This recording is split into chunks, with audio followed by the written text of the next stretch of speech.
فبأي آلاء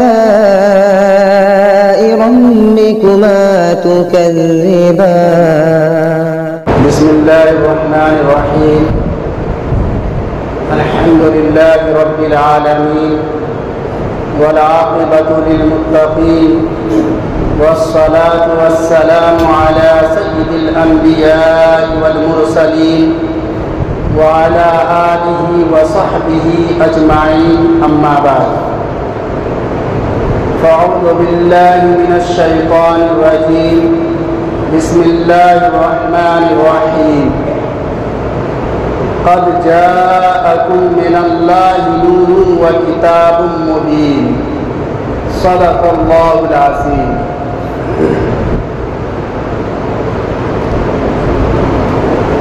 اتر کر ہیرا سے سوئے قوم آیا، اتر کر ہیرا سے سوئے قوم آیا، ایک نسخہ کیمیا ساتھ لایا،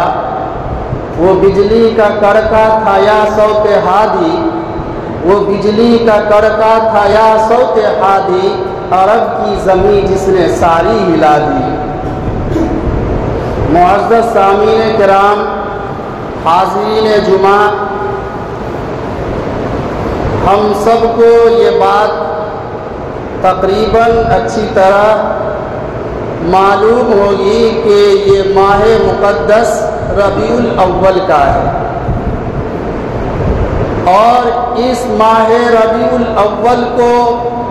فضیلت و اہمیت اس لیے حاصل ہے کہ ہمارے آقا حضرت محمد صلی اللہ علیہ وسلم کی ولادت باسعادت ہوئی ہے۔ اس ولادت و باسعادت کی وجہ سے اس مہینے کے اندر 4 چاند لگ گیا، اس مہینے کی فضیلت و اہمیت کے اندر دوبالگی پیدا ہو گئی۔ اس لیے میں مناسب سمجھتا ہوں کہ آپ حضرات کے سامنے جمعہ کے اس مختصر وقت میں مختصر انداز میں اللہ کے نبی صلی اللہ علیہ وسلم کی ولادت باسعادت سے متعلق چند باتیں آپ کے گوش گزار کروں۔ حضرات گرامی، آپ صلی اللہ علیہ وسلم کے دادا محترم عبد المطلب کے دور میں ہاتھیوں کی فوج والا واقعہ پیش آیا تھا، جس میں اللہ نے مکہ کو بچایا، مکہ والوں کو بچایا، قریش کو عزت و تکریم سے نوازا اور پردہ غیب سے ابرہہ کو شکست اور غائبانہ طور پر قریش کو نصرت اور مدد جو اللہ نے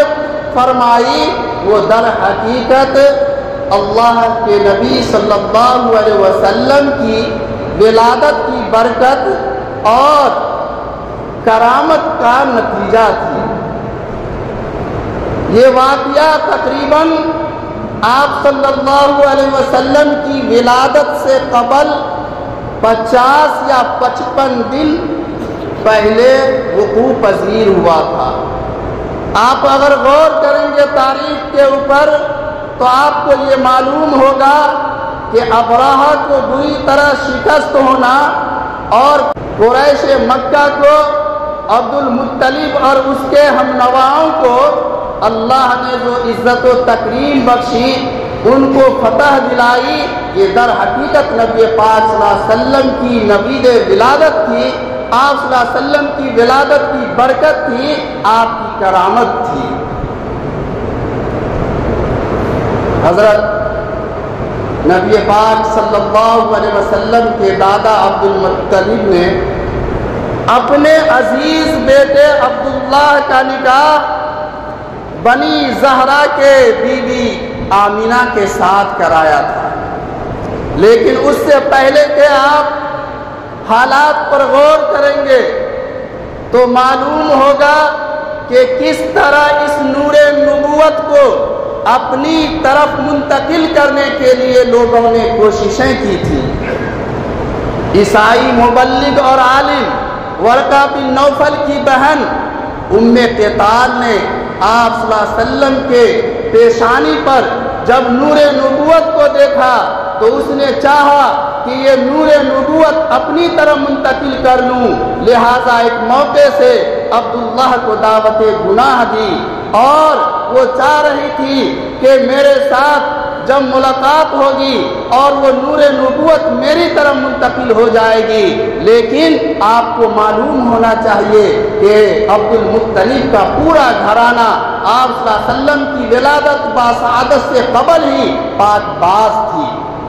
ان کے اندر جو زمانہ جاہلیت کے اندر جو رسم و رواج تھے، جو زمانہ جاہلیت کے اندر برائیاں تھیں، زمانہ جاہلیت کے اندر شراب نوشی کا دور تھا، زمانہ جاہلیت کے اندر جو زندہ درگور بچیوں کو کیے جانے کا رواج تھا،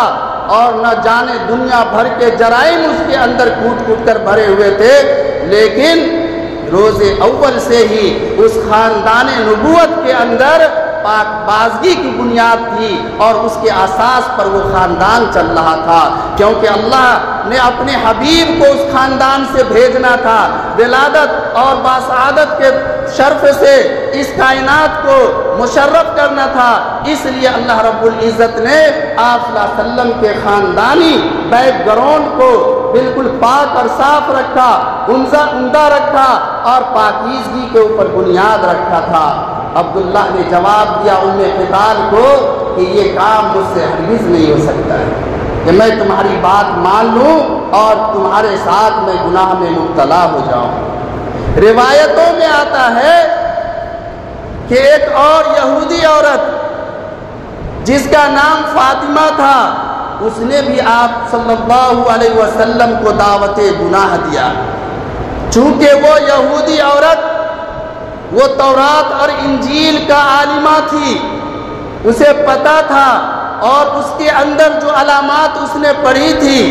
اس کو یہ آپ عبداللہ کے پیشانی کو دیکھ کر، ان کے شکل و صورت کو دیکھ کر یہ اندازہ ہو گیا کہ وہ نور نبوت جس کی پیشن گوئی کی گئی ہے تورات اور انجیل کے اندر، وہ اسی شخص کے اندر ہے۔ اور اس یہودی عورت نے بھی اپنی طرف منتقل کرنے کے لیے دعوت گناہ دیا، لیکن عبداللہ نے اسے بھی ٹھکرا دیا۔ بعد میں جب عبداللہ کا نکاح ہو گیا،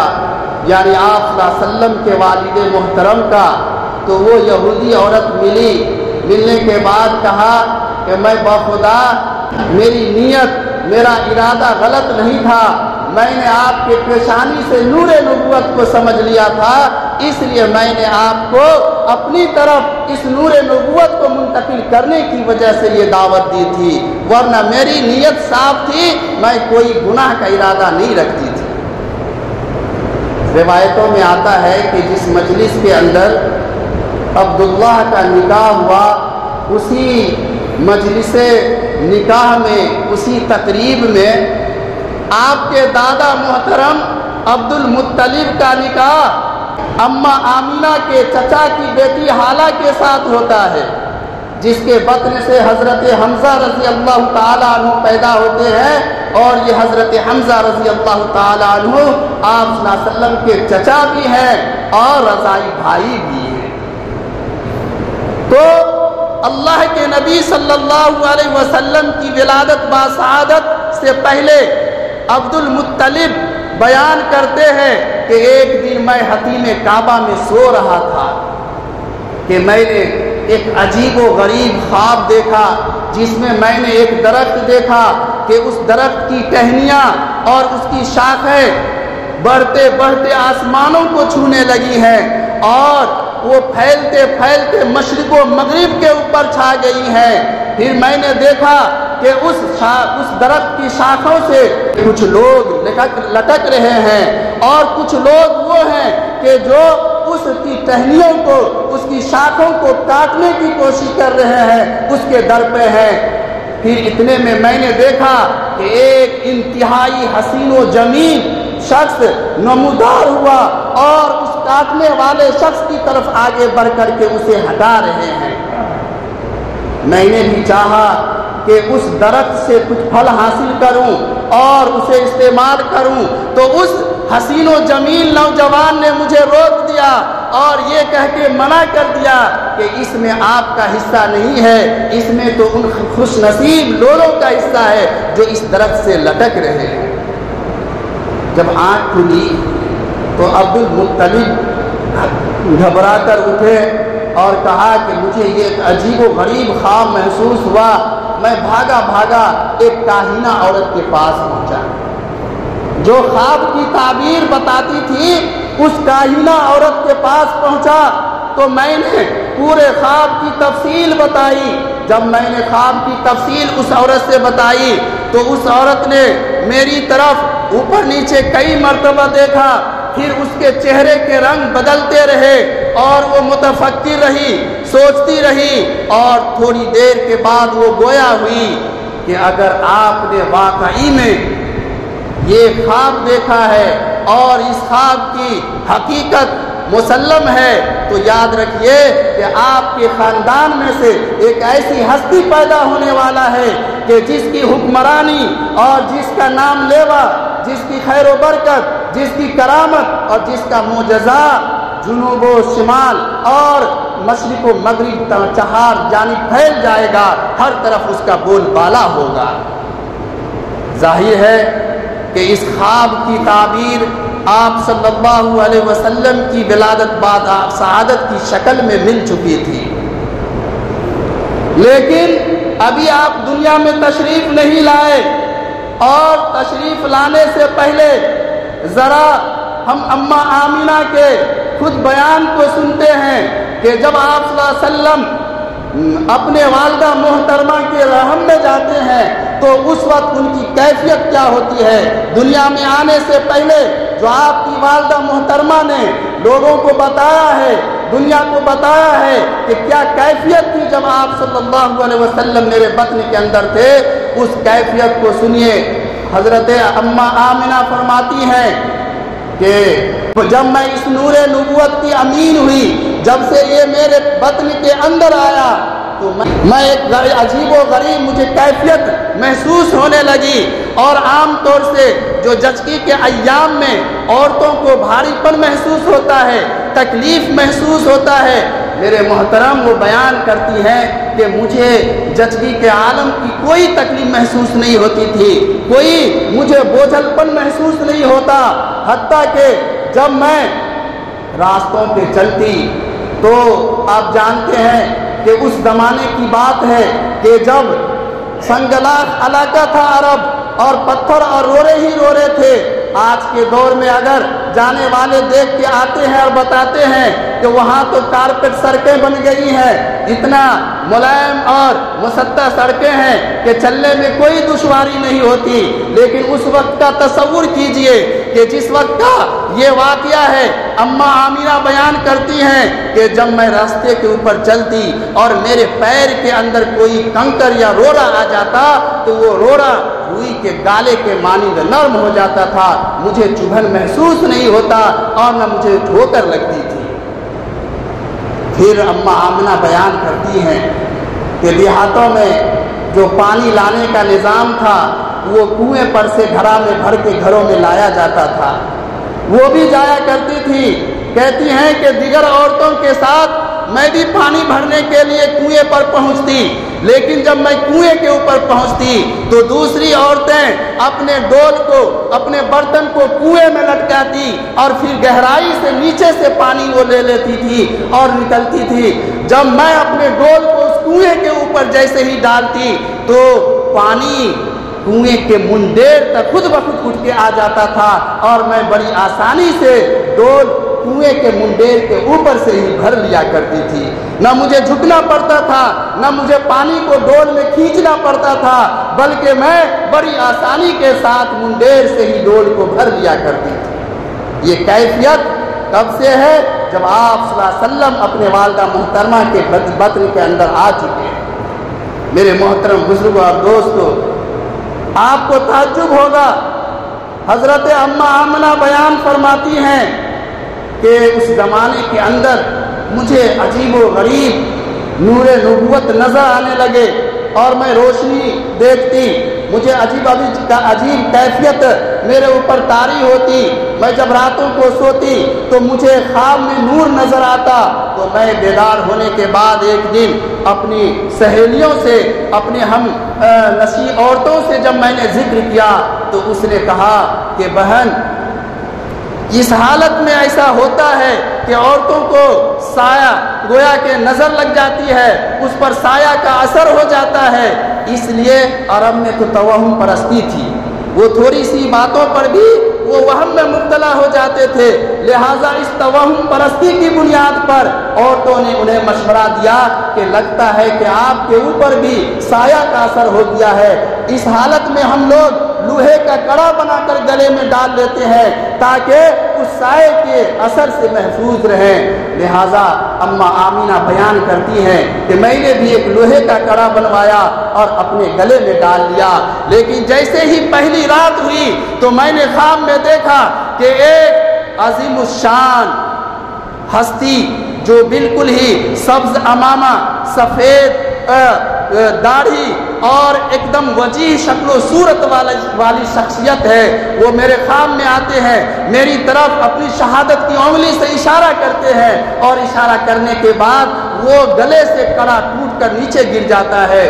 تو میں نے کہا کہ بابا تم کون ہو اور یہ تم نے میرے اوپر کیا ظلم کیا کہ میرا کڑا یہ تو میرے لیے علاج تھا جس کو تم نے اشارے سے توڑ دیا ہے۔ تو اس بزرگ نے، اس معزز شخصیت نے کہا کہ میں ابراہیم خلیل اللہ ہوں، بیٹی میری غیرت گوارا نہیں کرتا کہ میں تمہیں توہم پرستی میں مبتلا ہونے دوں، اور میری غیرت گوارا نہیں کرتی کہ میں تم کو زمانہ جاہلیت کے فرسودہ رسومات کو اختیار کرنے دوں۔ اس لیے تم جان لو کہ تمہارے بطن کے اندر جو ہستی ہے وہ کوئی معمولی بچہ نہیں ہے، وہ تو نبیوں کا سردار ہے، امت کا دلدار ہے، آقائے نامدار ہے، ختم نبوت کا تاجدار ہے۔ اور یہ بچہ جو تمہارے اندر ہے جب یہ دنیا کے اندر آئے گا تو یہ ظلم و ستم کے، یہ بدعات کے، خرافات کے، شرک و کفر کے، فسق و فجور کے اور ظلم و زیادتی کے اور غلامی کے کڑے کو توڑے گی وہ ہستی۔ لہٰذا وہ بچہ جب دنیا میں آئے گا تو اس کا بول بالا ہوگا، اس لیے میری یہ غیرت گوارا نہیں کرتی کہ تم بھی توہم پرستی کا شکار ہو جاؤ۔ الغرض مکہ کے اندر محلوں میں یہ آواز باز گشت کرنے لگی اور یہ آواز پھیل گئی کہ عبد المطلب کی بہو بیوہ ہے اور وہ انتہائی تیز اور بڑی ہی پر اثر خوشبو استعمال کرتی ہے، بھلا ایک بیوہ کے لیے کیوں کر درست ہو سکتا ہے؟ کچھ لوگوں نے آ کر عبد المطلب سے شکایتیں کی کہ کیا بات ہے کہ آپ کی بہو خوشبوئیں استعمال کرتی ہیں جبکہ وہ بیوہ ہے، آپ اسے سمجھائیے اور خوشبو وہ استعمال نہ کریں۔ اس طرح کی باتیں جب ہوئی تو عبد المطلب نے اپنی اہلیہ محترمہ جو آپ صلی اللہ علیہ وسلم کی دادی محترمہ ہوں گی ان سے کہا کہ آمینہ تمہاری بھی بہو ہے، تم ذرا انہیں سمجھاؤ کہ وہ عطریات کا استعمال نہ کریں۔ میرے محترم بزرگ اور دوستو، عبد المطلب کی اہلیہ فرماتی ہیں کہ میں نے بارہا کوشش کی کہ میں اسے سمجھاؤں، لیکن آج کل اس کے اوپر ایسا جلال ہے کہ میری ہمت نہیں ہوتی ہے کہ میں اس سے بات کروں اور میں اسے کچھ سمجھاؤں، اس لیے بھائی مجھ سے تو نہیں ہوگا، آپ ہی اسے سمجھائیے۔ عبد المطلب ایک دن اپنی بہو کو بلایا، قریب میں پیار سے کہا کہ بیٹی بتاؤ کہ محلے کے اندر مشہور ہے کہ تم خوشبو استعمال کرتی ہو، بھلا تم خوشبو کیوں استعمال کرتی ہو؟ میرے محترم بزرگ اور دوستو، اما آمینہ کے آنکھوں میں آنسو آ گیا اور اس نے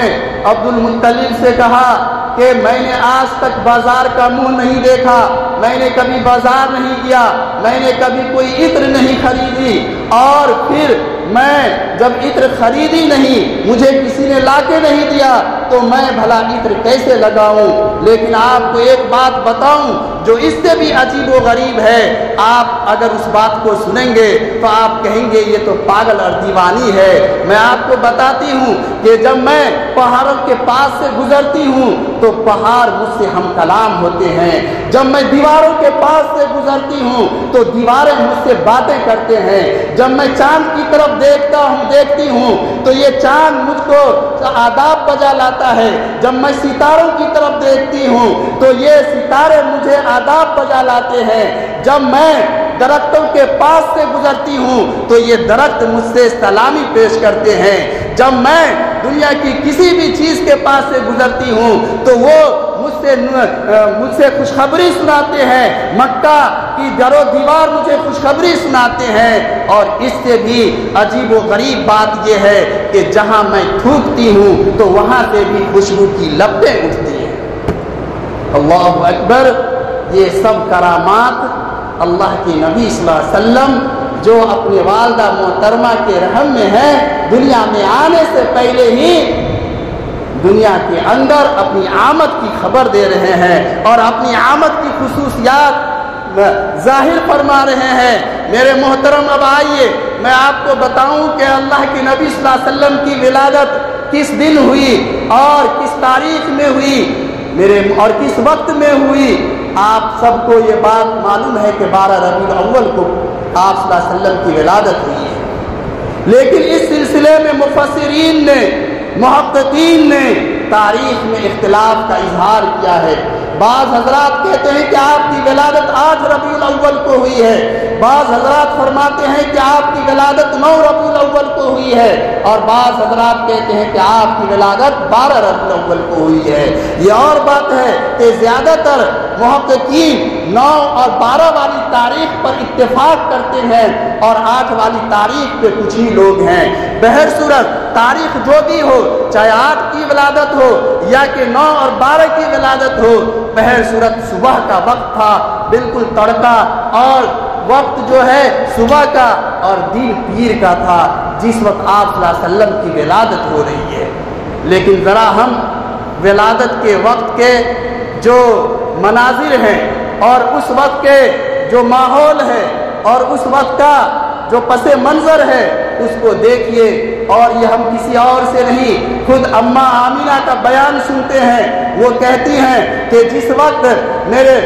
نور نظر رخت جگر کی ولادت کا وقت قریب ہوا تو اس وقت میرے روم میں صرف 2 خاتون تھی، ایک عبد الرحمن ابن عوف کی والدہ اور دوسرے عمر عثمان ابن ابی العاص کی والدہ، یہ 2 عورتیں موجود تھیں۔ لیکن میں دیکھتی ہوں کہ اچانک کچھ دراز قد عورتیں اندر داخل ہوتی ہیں، اور جب پوچھنے کے بعد معلوم ہوا کہ ایک کا نام آسیہ ہے اور دوسرے کا نام مریم ہے، جو ان میں سے ایک تو وہ ہے جو نبی کو کیا ہے، نبی جس کے بطن سے نبی پیدا ہوئے، اور ایک خاتون وہ ہے جس نے نبی کی پرورش کی ہے۔ ان دونوں کے ساتھ جو باقی عورتیں تھیں وہ جنت کی حوریں تھیں۔ میرے محترم بزرگوں اور دوستو، اللہ رب العزت نے اپنے حبیب کی ولادت اور اماں آمنہ کی خدمت کے لیے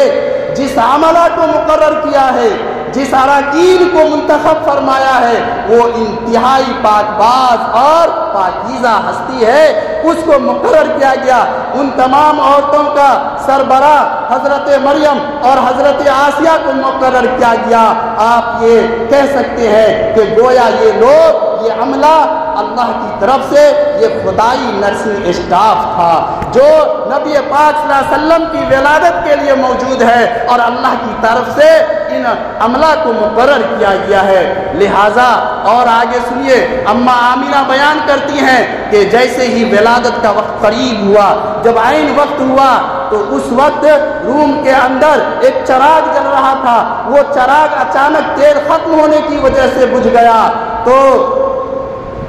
عثمان ابن ابی العاص کی والدہ چراغ جلانے کے انتظام میں لگ گئی، وہ ادھر ادھر انتظام کرنے میں لگی تھی، لیکن اس کے انتظام سے قبل ہی آپ صلی اللہ علیہ وسلم کی ولادت ہو جاتی ہے، اور ولادت جیسے ہی ہو گئی کہ پورا کمرہ روشن ہو گیا، اجالا ہو گیا، اور پھر دوبارہ اس چراغ کے جلانے کی نوبت ہی نہیں آئی۔ یہ تھا اللہ کے نبی صلی اللہ علیہ وسلم کی ولادت باسعادت کا منظر۔ اور کیا ہوا؟ وہی ہوا کہ جب آپ صلی اللہ علیہ وسلم کی ولادت باسعادت ہوئی تو پھر ایوان کسریٰ میں زلزلہ برپا ہو گیا، جس کے محلات کے 14 کنکرے گر گئے، اور پھر جو فارس کا آتش کدہ تھا، جو ہزاروں سال سے روشن تھا، وہ یک لخت بجھ گیا،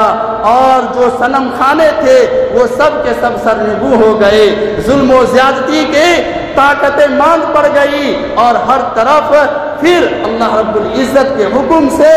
جو نوید سنائی دینے لگی وہ یہی تھے کہ اللہ کے حبیب صلی اللہ علیہ وسلم کی ولادت ہو گئی ہے۔ میرے محترم بزرگوں اور دوستو، یہ آپ صلی اللہ علیہ وسلم کی ولادت باسعادت کی کیفیت اور یہ منظر تھا، لیکن ہم آپ سے پوچھنا چاہتے ہیں کہ دعوے الفت احمد تو سبھی کرتے ہیں، کوئی نکلے تو صحیح رنج اٹھانے والا۔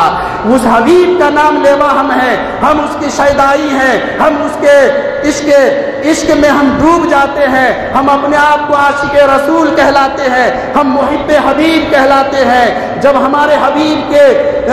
شان میں اگر کوئی ادنا گستاخی کرنے کی بات کرتا ہے تو سڑکوں کو ہم جام کر دیتے ہیں، ہم اشتراک کرتے ہیں، ہم احتجاج کا سراپا مجسمہ بن کر روڈوں پہ نکل جاتے ہیں۔ میرے محترم بزرگوں اور دوستو، یہ جوش، یہ ہوش اور یہ طاقت، یہ قوت یہ نہیں چاہتا اللہ کے نبی۔ اللہ کے نبی تو چاہتا ہے کہ میں جب دنیا میں آیا تو میں کس مقصد سے بھیجا گیا ہوں، میں کس مقصد کو لے کر آیا ہوں، اللہ نے دنیا میں انسان کو کس مقصد کے لیے پیدا کیا ہے، ان مقصد کو پورا کرو۔ میرے محترم، یہ ٹھیک ہے، میں یہ نہیں کہتا ہوں کہ میرے حبیب کے شان میں کوئی گستاخی کرے اور اس ملعون اور لعین کو چھوڑ دیا جائے، بلکہ اس کی سزا تو اتنی سخت ہے کہ میں بولنا نہیں چاہتا، لیکن آپ جانتے ہیں کہ اس لعین کی سزا کیا ہونی چاہیے۔ لیکن اپنے اندر یہ جوش اور ولولہ اس وقت زیادہ مناسب معلوم ہوگا جب ہم اللہ کی ایک ایک حکم پر، رسول اللہ کی ایک ایک سنت پر عمل پیرا ہوں گے، اور پھر کوئی گستاخی کرتا ہے تو اس جوش میں، کیونکہ ہمارے اندر وہ اسپرٹ ہوگی، ہمارے اندر وہ کشش ہوگی اور وہ طاقت ہوگی کہ جس ایمانی طاقت کے بنیاد پر جب ہم کوئی عمل کریں گے تو وہ عمل ہمارا کارگر ثابت ہوگا اور کامیابی ملے گی۔ اور آج کیا ہوتا ہے کہ ایک طرف ہمارے اندر عمل نہیں ہوتا، ایک طرف اللہ اور اس کے رسول کے فرمان کے مطابق زندگی نہیں ہوتی، اور میدان میں اتر جاتے ہیں مارے جاتے ہیں، میدان میں اتر جاتے ہیں مارے جاتے ہیں۔ یہی ہوتا ہے۔ اپنے اندر جب ایمانی طاقت مضبوط ہوگی تو ہماری ایک نعرہ تکبیر سے تو ایوان باطل کے اندر ایسا زلزلہ برپا ہو سکتا ہے کہ جیسے آپ صلی اللہ علیہ وسلم کی ولادت سے برپا ہو گئی، ہماری ایمانی کیفیت بھی وہی ہونا چاہیے۔ اس لیے میرے محترم بزرگ اور دوستو، ہم سب کو اللہ کے نبی صلی اللہ علیہ وسلم کی جو ولادت باسعادت کے تعلق سے معلومات حاصل ہوئی ہیں، تو اس معلومات کی روشنی میں ہم سب اس بات کا تہیہ کریں کہ آپ کی ایک ایک سنت ہماری زندگی میں ہوگی، آپ کا لایا ہوا دین ہماری زندگی میں اور لائی ہوئی شریعت ہماری زندگی میں ہوگی، تب جا کر ہم واقعی میں جو سچے اور پکے مسلمان ہیں کہلانے کے مستحق ہو سکتے ہیں۔ اللہ تعالی ہم سب کو کہنے سے زیادہ عمل کرنے کی توفیق عطا فرمائے، آمین۔ وآخر دعوانا الحمدللہ رب العالمین۔